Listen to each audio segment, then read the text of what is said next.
उत्तर प्रदेश के बलरामपुर में सामने आए एक बड़े अवैध धर्मांतरण रैकेट के मामले में मुख्य आरोपी जलालुद्दीन उर्फ छांगुर बाबा और उसकी सहयोगी नीतू उर्फ नसरीन को 7 दिन की पुलिस कस्टडी रिमांड पर सौंप दिया गया है। यूपी एटीएस को कोर्ट से रिमांड मंजूर हुई है, जिससे एजेंसी अब इस पूरे नेटवर्क की परतें खोलने की तैयारी में है। छांगुर बाबा और नीतू को शनिवार को लखनऊ के एक होटल स्टार रूम्स से गिरफ्तार किया गया था। गिरफ्तारी के बाद मंगलवार को बाबा की बलरामपुर स्थित कोठी पर बुलडोजर चलाया गया।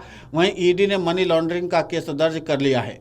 यूपी एटीएस को छानबीन के दौरान धर्मांतरण से जुड़े कई डिजिटल दस्तावेज, शपथ पत्र और इस्लामिक प्रचार सामग्री मिली है। शुरुआती जांच में सामने आया कि नीतू नसरीन ही ब्रेन वॉश मॉडल चला रही थी। वहीं उत्तर प्रदेश के डीजीपी राजीव कृष्ण का कहना है कि सख्त से सख्त कार्रवाई की जा रही। पिछले कई सालों से एसटीएफ ने इस पूरे मामले की जाँच की है और जो तथ्य सामने आए हैं वो ये है कि 100 करोड़ रुपए से ज्यादा का लेन देन हुआ है और संगठित तरीके से धर्मांतरण किया जा रहा था।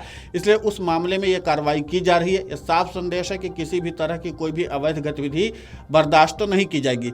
इस पूरे धर्मांतरण के मामले को लेकर के किस तरीके की कार्रवाई यूपी एटीएस करने जा रही है, इसका खुलासा डीजीपी ने किया है। खुद सुने उन्हीं की जुबानी।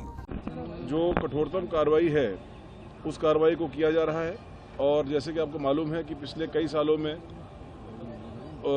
इस पूरे प्रकरण में एसटीएफ ने जांच करके जो तथ्य निकाले हैं उसमें 100 करोड़ से ज़्यादा के फंड्स का ट्रांसफ़र हुआ है और एक ऑर्गेनाइज्ड रूप में धर्मांतरण की कार्रवाई की जा रही थी।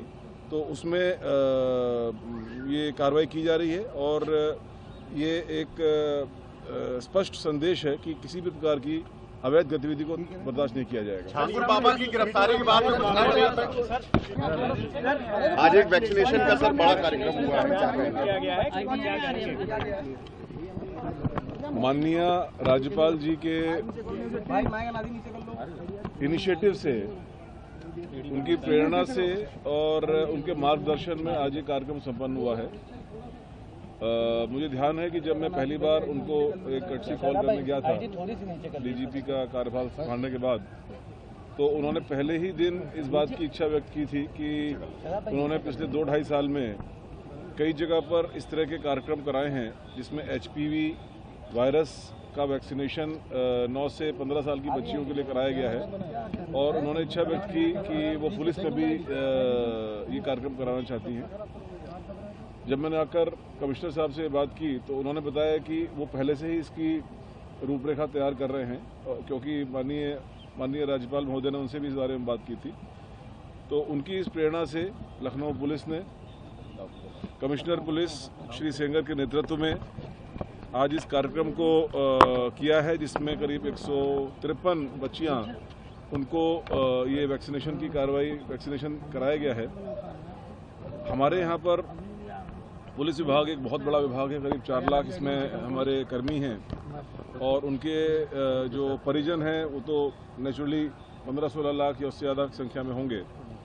तो हमारे यहाँ पर एक पुलिस परिवार कल्याण केंद्र वामा सारथी के नाम से भी एक संस्था चलती है जो पुलिस के परिवारों में विभिन्न प्रकार के इनिशिएटिव लेकर के उनके कल्याण की कार्रवाई करती है। तो ये कार्यक्रम को हम उससे भी जोड़ेंगे और यही प्रयास रहेगा कि पुलिस परिवार में या समाज में इन जनरल इस प्रकार के जहाँ पर उपचार या वैक्सीनेशन उपलब्ध है उसकी जानकारी के अभाव में या सोर्सेज के अभाव में जलालुद्दीन के अवैध संपत्तियों के बारे में भी खुलासा हुआ है। धर्मांतरण को लेकर हुई विदेशी फंडिंग में छांगुर बाबा ने बलरामपुर में कोठी से लेकर कई संपत्तियों को खड़ा किया। जलालुद्दीन के नाम से दर्ज या जुड़े 2 आलीशान शोरूम बलरामपुर में सामने आए हैं। इसमें से एक बस स्टेशन के पास और दूसरा ब्यूटी पार्लर के रूप में रजिस्टर्ड है।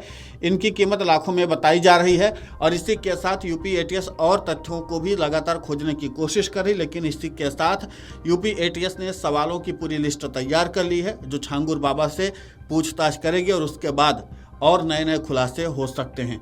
Video desk amarujala.com।